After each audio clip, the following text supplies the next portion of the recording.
presidenta Sheinbaum con el secretario de Estado Marco Rubio terminó en muy buenos términos, por lo menos eso se dijo o eso se vio en el ámbito público. El secretario Rubio dijo en la conferencia de prensa conjunta que sostuvo con el canciller Juan Ramón de la Fuente que jamás ha habido un nivel de cooperación con resultados concretos como lo que se está viviendo el día de hoy entre México y Estados Unidos. Esto es lo que dijo. Que hemos llegado a un nivel de cooperación histórico. Realmente los últimos 8 meses, jamás en la historia de ambos países ha habido el nivel de cooperación que existe en este momento. Cooperación al nivel que respeta la integridad, la soberanía de ambos países, pero a la misma vez una cooperación que ha llevado a resultados concretos, resultados que hemos visto, por ejemplo, en las cifras de que hemos visto 55 individuos que se le pidió al gobierno de México que están enfrentando cargos criminales en Estados Unidos. Fue una operación sumamente difícil, no una operación fácil, y lo pudieron conducir a través de las autoridades mexicanas, incluso los aviones mexicanos que llevaron a esos individuos a las cárceles norteamericanas. El intercambio de inteligencia y de información, proveer equipo y entrenamiento de ambas partes. Lo más importante, más allá de las declaraciones, que también son importantes, es que se integró un grupo de alto nivel. Hasta ahora no sabemos quiénes van a ser sus integrantes. Hay un antecedente parecido que se había establecido desde el gobierno de Zedillo, luego en el gobierno de Calderón, con la iniciativa Mérida se hizo algo similar. Tampoco sabemos qué objetivos y metas concretas tendrá.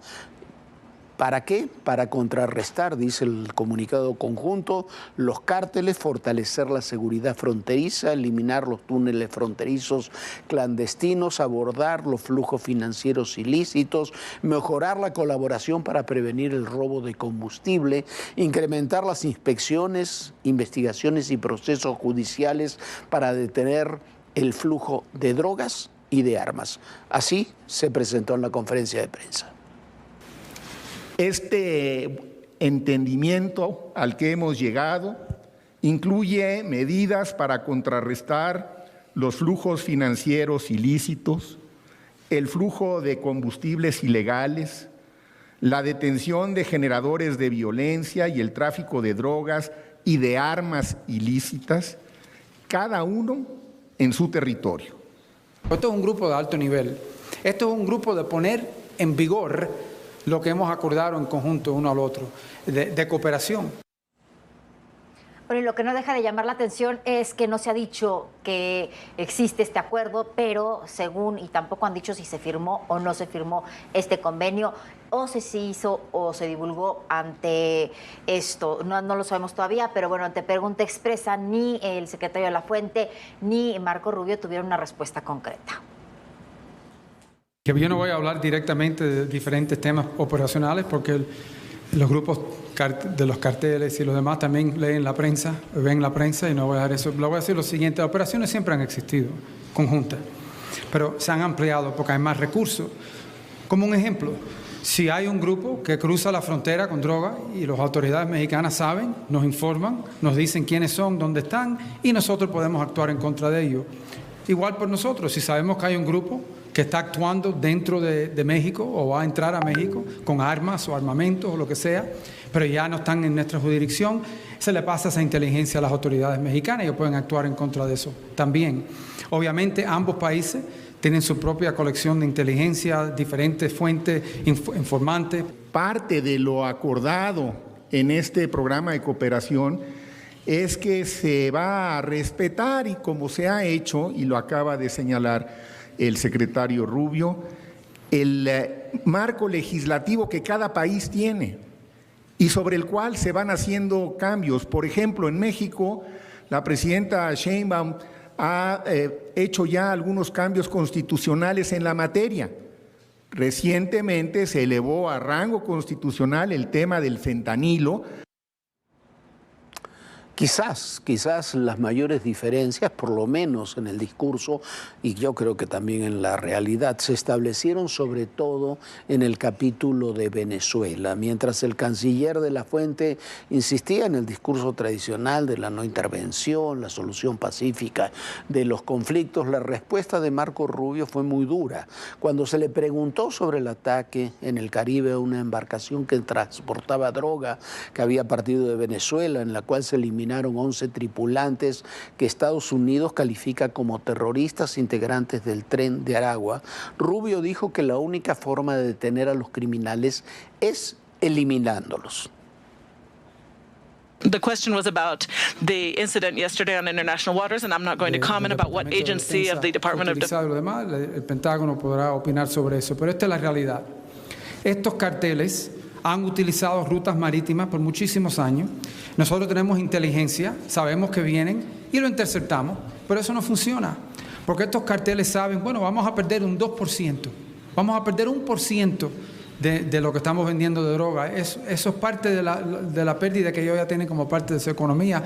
Estos son carteles que están ganando miles de millones de dólares. Miles de millones de dólares. A ellos no les importa perder una carga o dos porque la Guardia Costera para un barco. Eso no funciona. El presidente ha declarado estas organizaciones, Tren de Aragua, Cartel de los Soles y todos los demás, estos grupos son grupos narcoterroristas. Son grupos narcoterroristas designados por leyes de Estados Unidos, operando en aguas internacionales con destino a llevar drogas a las calles de los Estados Unidos, y el presidente utilizó la fuerza y el poder de Estados Unidos para prevenir, para proteger a los Estados Unidos. Y explotaron un bote. Y puede pasar de nuevo, puede estar pasando en este momento, puede pasar mañana, puede pasar en una semana, pero que no quede duda que estos grupos que han utilizado estas rutas marítimas a través del Caribe no van a poder seguir actuando con impunidad, que no simplemente van a perder una carga y van puestos en libertad. Eso no va a pasar. Bueno, y quien maneja precisamente estos cargamentos, quien está metido en todo el tema del narcotráfico, según Estados Unidos, ya ha sido señalado, es nada más ni nada menos que Nicolás Maduro, con toda su gente, incluyendo su secretario de la Defensa, el secretario Pardina, que por cierto, ¿qué cree? Como no hay problemas en Venezuela y como se sienten tan impunes, se casa su hija en una boda masiva de 3 días, donde incluso han pedido regalos a través de esta cuenta de Cele en Estados Unidos para que les depositen. Por supuesto, Estados Unidos ya canceló estas cuentas, pero mientras hay más de 5 millones de venezolanos muertos de hambre que están tratando de adoctrinarlos para que salgan en defensa del país, eso sí, las autoridades, los que están encargados de manejar el narcotráfico, hacen bodas de lo más fastuoso. Y vamos a regresar a esta conferencia de prensa con Marco Rubio. También fue muy concreta su respuesta sobre el porqué del cerco a Venezuela y la decisión de calificar como terroristas a Maduro, a otros funcionarios de ese país, a los generales, por ejemplo, al general Padrino y, bueno, a los integrantes del Cártel de los Soles. El Cártel de los Soles, no soy yo que lo digo, no es el gobierno de Estados Unidos. Eso fue un gran jurado de Nueva York. Fue un gran jurado de Nueva York que encausó a Nicolás Maduro y a Vladimiro Padrino y a Diosdado Cabello y toda una serie de líderes en el gobierno. Así que nosotros simplemente estamos actuando estamos hablando sobre algo que un gran jurado en el año 2020 identificó. No estamos inventando, eso es algo que dice un gran jurado a través de nuestro proceso judicial.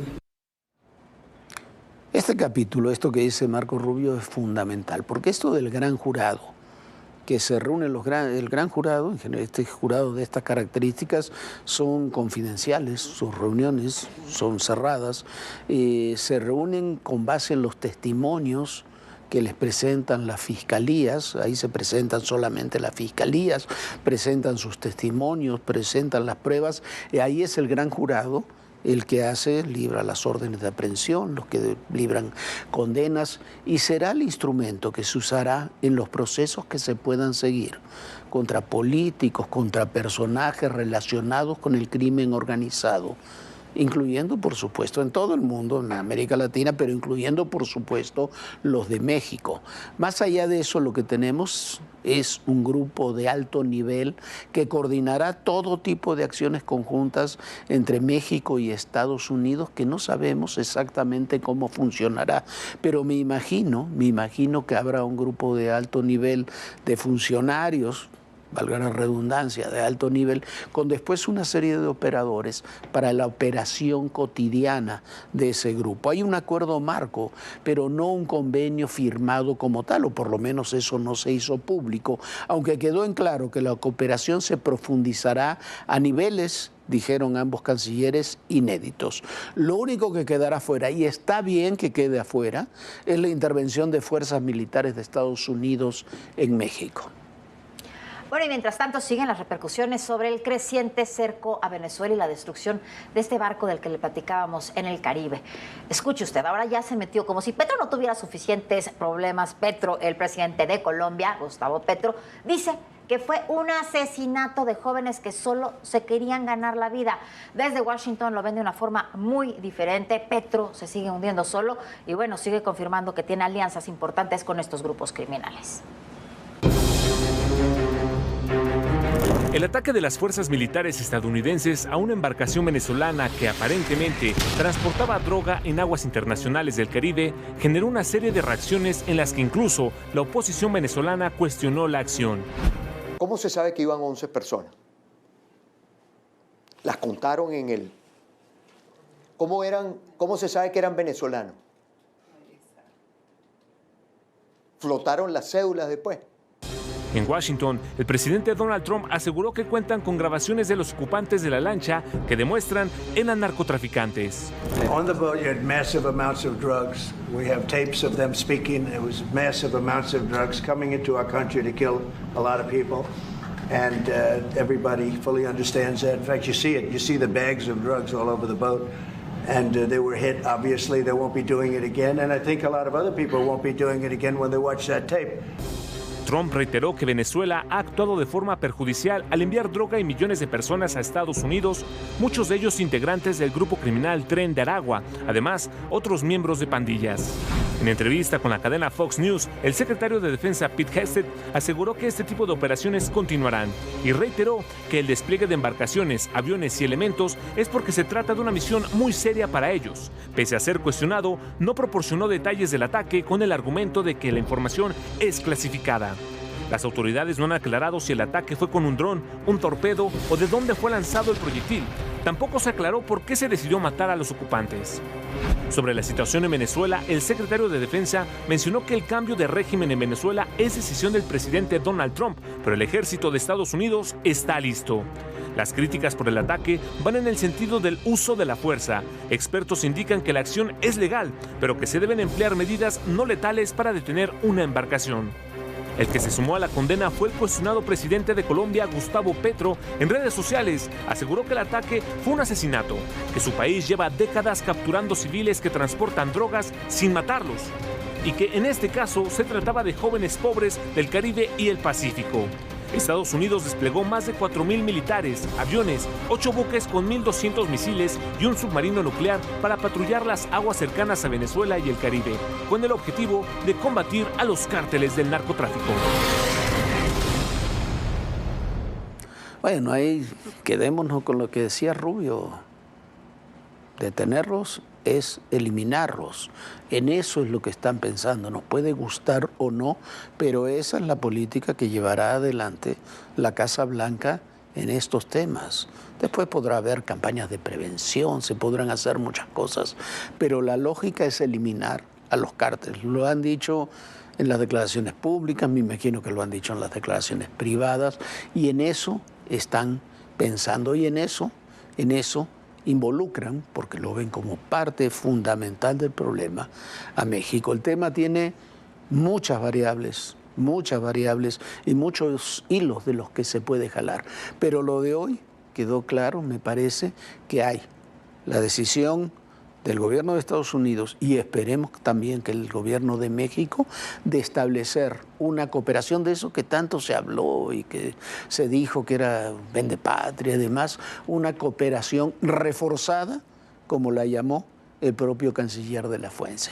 Eso es lo que tenemos. Vamos a ver si se refleja también en hechos concretos, en objetivos y metas, como dijo el secretario de Estado Marco Rubio. Del que somos el primer país exportador. Renunció, ¿por qué? Porque no estaba de acuerdo.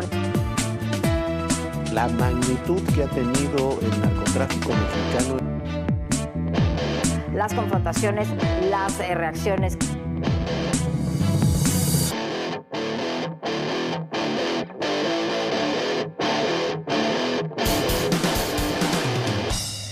Y ayer fue asesinado el subsecretario de Bienestar de Guerrero, Joisén Nabor Guillén. Esto ocurrió en Tixla, donde hace apenas unos días había estado la presidenta Sheinbaum. Tixla es uno de los municipios más violentos del estado y, bueno, de todo México. Hay que recordar que justo en Tixla está la Normal de Ayotzinapa. Ahí operan también muchos grupos criminales armados. Carrillo se había reunido hace algunos meses con Celso Ortega. ¿Quién es Celso Ortega? Celso Ortega es el líder de Los Ardillos, una organización que controla esa zona y que está en guerra con otras organizaciones criminales en buena parte del estado. Hay que recordar que son muchos los distintos grupos, Los Ardillos, los Guerreros Unidos, todos estos grupos que están, los rojos, que están peleados unos con otros dentro de toda esta zona y bueno, y lo hace altamente peligroso, pero llama la atención que hayan asesinado al delegado del Bienestar.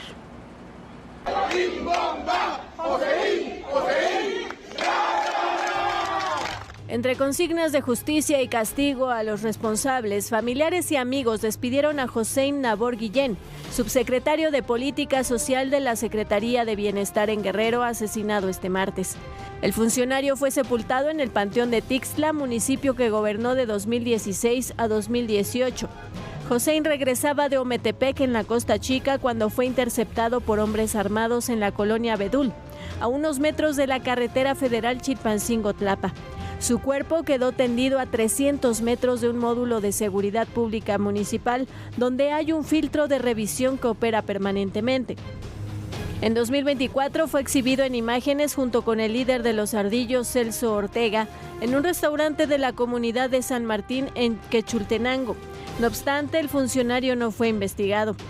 El municipio de Tixla es una de las regiones dominadas por Los Ardillos, uno de los grupos del crimen organizado que controla el estado. Medios locales indican que Nabor Guillén fue acusado de abrirle la puerta a Los Ardillos para incursionar en el municipio. La semana pasada, habitantes de 85 comunidades mixtecas del municipio de Ayutla de los Libres, en la Costa Chica, protestaron con armas en mano para exigir justicia por el asesinato de 13 integrantes de la UPOEG, en una emboscada perpetrada en la localidad del Cortijo. Los pobladores acusan a Los Ardillos por esta masacre. Los Ardillos tienen presencia en municipios de la montaña alta y baja, desde Tlapa de Comonfort, Cochuapa el Grande, Actepec y Chilapa, así como en los de la Costa Chica como Tecoanapa y Ayutla de los Libres, donde se disputan territorios y el trasiego de droga con organizaciones delictivas como los rusos. En 2015, Joisén fue candidato por el PRD, PAN y PT a la alcaldía de Tixla. Sin embargo, la elección fue suspendida debido a la quema de urnas en protesta por la desaparición de los 43 normalistas de Ayotzinapa, ocurrida el 26 y 27 de septiembre de 2014. En la elección extraordinaria de 2016, Joisén Nabor ganó la elección. Al terminar su periodo, en 2018 intentó reelegirse, pero perdió en la elección interna del PRD. Tras su gestión fue señalado de no comprobar el destino de 23 millones de pesos.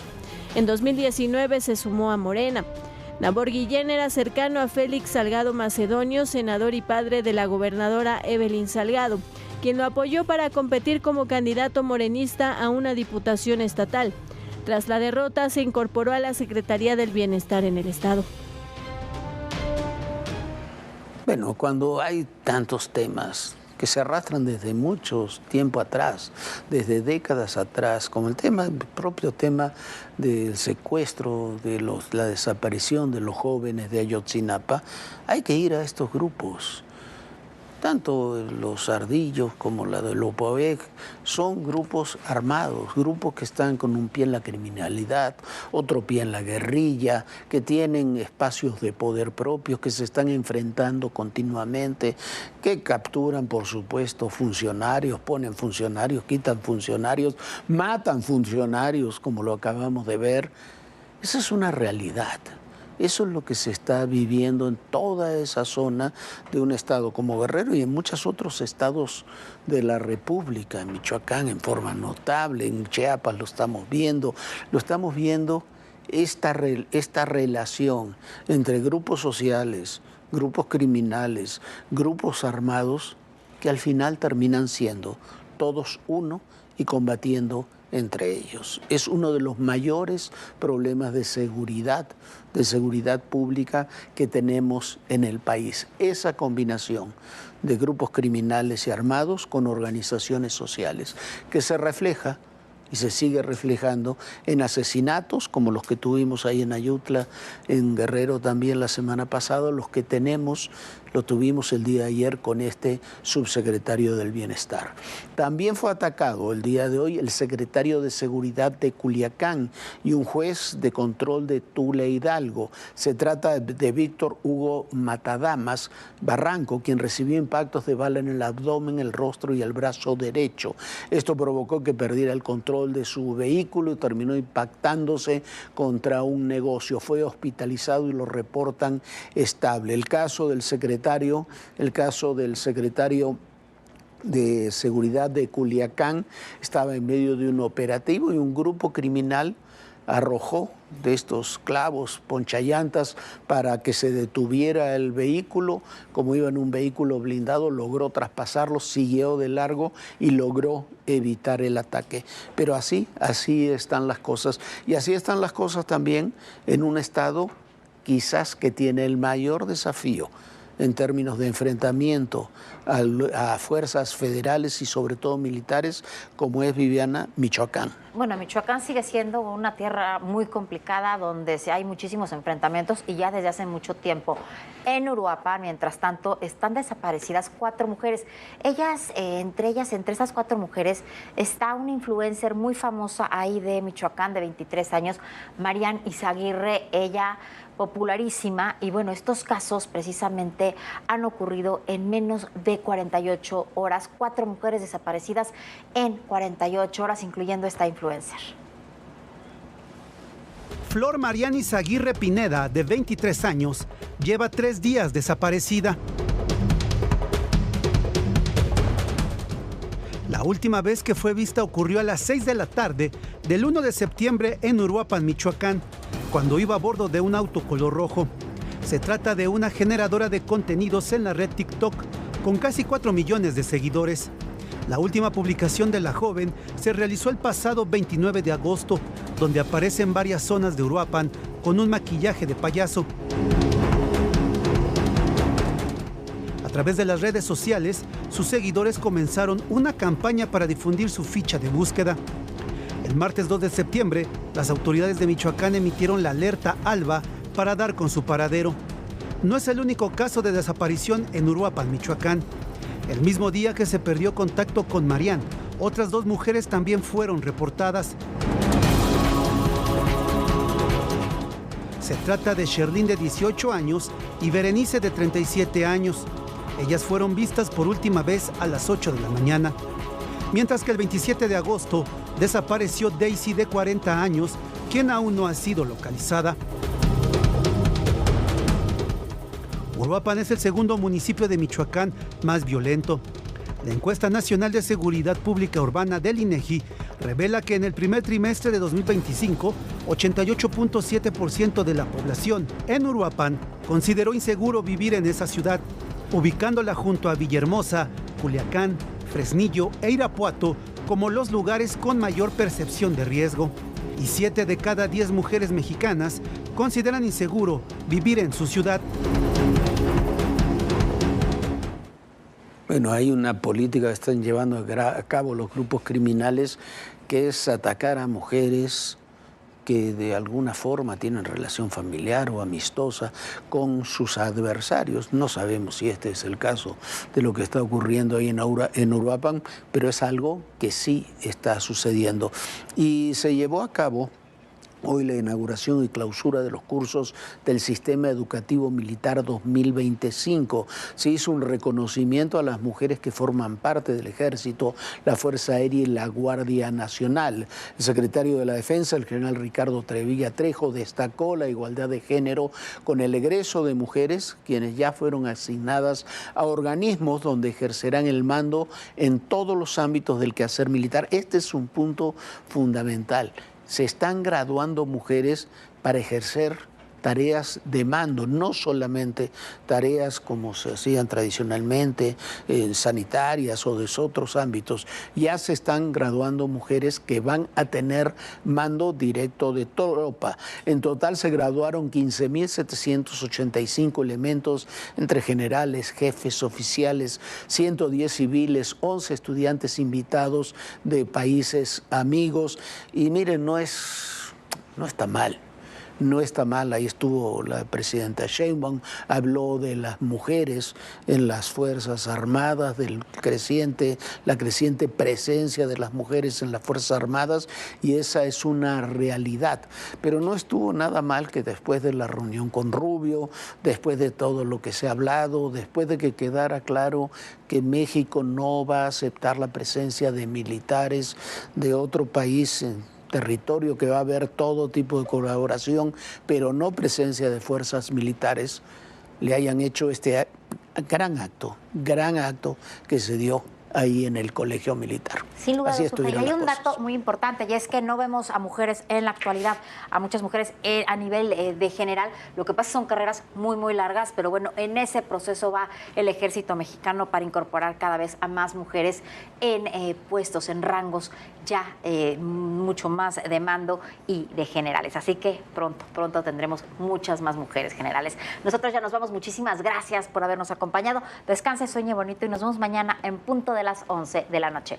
Bonita noche, Jorge. Muy buenas noches, Viviana. Muy buenas noches a todos ustedes. Y recuerden, el poder y en la política, todo, pero absolutamente todo, es personal. Gracias.